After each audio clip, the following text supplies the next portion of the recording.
खुश आमदीद।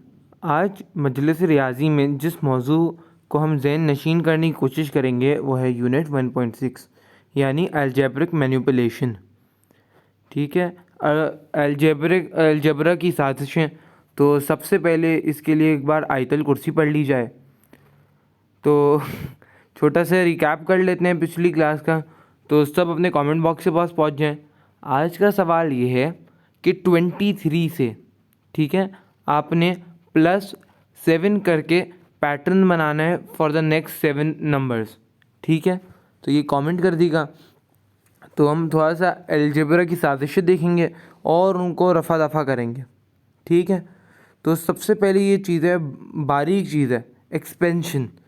अब यहाँ पे ख़ुद मैं कंफ्यूज हो जाता हूँ और यहाँ पे गलती कर बैठता हूँ। तो इसको आप गौर से देखिए कि एक्सपेंशन कैसे होनी है। जैसे a+b² है तो यहाँ पे 2ab आएगा, यानी a+b मल्टीप्लाई बाय a+b। ठीक है, ब्रैकेट ब्रैकेट मल्टीप्लाई हो रहे हैं तो ये बनेगा।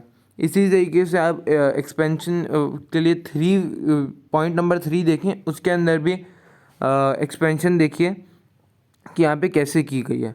तो पहली बात तो इसको जहन नशीन कर लें, उसको गौर से ना देख लें एक बार।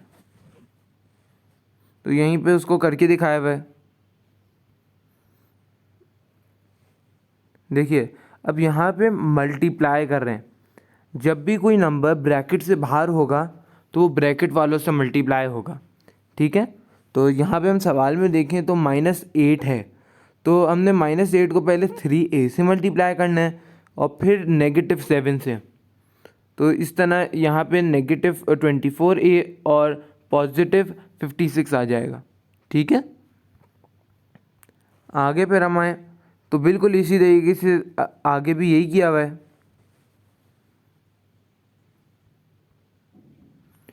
अब आ जाते हैं फैक्टराइजेशन। फैक्टर्स क्या होते हैं? तो यहाँ पे फैक्टराइजेशन में आपको इतनी बड़ी इक्वेशन दी हुई है जो जिसको अब हमने उसकी छटाई करनी है। ठीक है, और इसको छोटे से छोटा करना है। तो यहाँ पे हमने इतनी बड़ी इक्वेशन को कर दिया 2ab, यानी ab और 2ab जो चीज़ें सब में से कॉमन थी ना उनको बाहर कर लिया और जो अनकॉमन है उनको ब्रैकेट में लिख दिया। अब जैसे हमें पता है इनको मल्टीप्लाई करेंगे तो वही बड़ी इक्वेशन बन जाएगी, यानी मगर ये आपके लिए आसान हो गया और सफाई हो गई। ठीक है,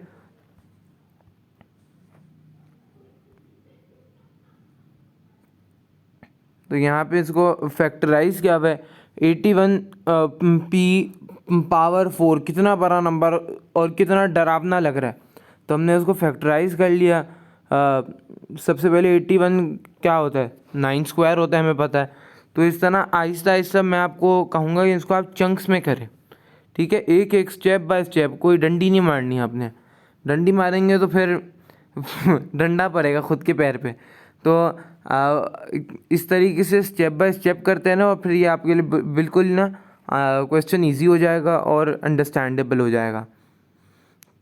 तो अब हम आ चुके हैं मिडिल टर्म ब्रेकिंग। ठीक है, अब यहाँ पे आपने फसाद की जड़ ख़त्म करनी है। तो मिडिल टर्म को ब्रेक करना है। ठीक है, तो इसका एक मेथड ये है कि फर्स्ट जो है ना टर्म, उसको थर्ड टर्म से पहले मल्टीप्लाई करेंगे। फिर उसके बाद हम लोग देखेंगे कि 5 का डिफरेंस आए।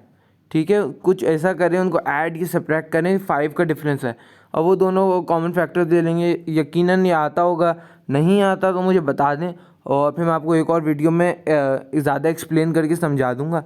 मगर यहाँ पे मिडिल टर्म को ब्रेक किया है और 2 हमारे पास x की वैल्यूज़ आ गई हैं और एज़ पर द क्वेश्चन आप वो वैल्यू चूज़ कर लें। अब आ गया है कि addition and subtraction of fractions. भाई ये कैसे होगा? तो आपने ना यहाँ पे सादा LCM लेना है। ठीक है, आपने दोनों को एक जितना करना है। ठीक है, सब एक साइज़ के बंदे हों तभी लड़ाई हो पाएगी। ठीक है, जैसे x/3 है और +5/y है, y/5। तो अब इसको तो ऐड करना बहुत मुश्किल है भाई, कैसे करें? तो आप ना यूनिट सेम कर लें, LCM ले लें। तो एलसीएम से यूनिट सेम हो जाएगा और आपके लिए बिल्कुल आसान हो जाएगा, और ये आराम से ऐड भी हो जाएंगे और सब्ट्रैक्ट। ऐड और सब्ट्रैक्ट के लिए ये रूल ज़रूरी है कि यूनिट सेम हो, वो किसका, डिनोमिनेटर का।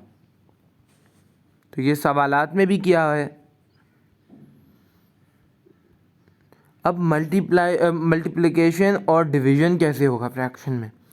अच्छा, इसकी अंदर कोई रूल नहीं है कि दोनों पहले एलसीएम लें फिर मल्टीप्लाई करें, नहीं, इसको फौरी रफा दफा करना है। मल्टीप्लाई का ये मतलब है, तो आप जो भी है जैसा भी आपने उसको मल्टीप्लाई कर देना है और डिवाइड कर देना है। इसको मैं आप फर्दर एक्सप्लेन हम क्वेश्चंस में देख लेते हैं कि कैसा हुआ है। सबसे पहले जैसे मैंने आपको कहा था, फैक्टराइज कर लें, सारा काम आसान हो जाएगा। मैथ्स होती ही सफाई में है। अगर इतना सारा बड़ा बड़ा क्वेश्चन लिखा होगा, आपको बस डर लगता रहेगा और फिर ऐसे ही पेपर छूट जाएगा। तो सबसे पहले आप फैक्टराइज कर लें। यहाँ पे हमने फैक्टराइजेशन कर लिया। उसके बाद हमने उसको x माइनस वाई को x माइनस वाई से काट दिया, x प्लस वाई को x प्लस वाई से काट दिया, और बिल्कुल आसान से ये सवाल को फिर हमने मल्टीप्लाई कर लिया simply. 1 multiply by 2, 3 multiply by 5, और यह आ गया 2/15। ठीक है, अब हमने इसको सब्जेक्ट कैसे बनाएंगे भाई किसी चीज़ को। जैसे यहाँ पे अब इसने कहा टी को सब्जेक्ट बनाए। अब टी तो ए के साथ है, सब्जेक्ट कैसे बनाया जाए। तो हमने ए से गुजारिश की कि ए मियाँ आप दूसरी साइड पे चले जाओ। तो जब ए दूसरी साइड पे जाएंगे ना, तो वो अब पहले मल्टीप्लाई हो रहे थे, दूसरी साइड पे जाके डिवाइड होंगे और टी अकेला रह गया। ठीक है, तो इस तरीके से हमने टी को सब्जेक्ट बना लिया।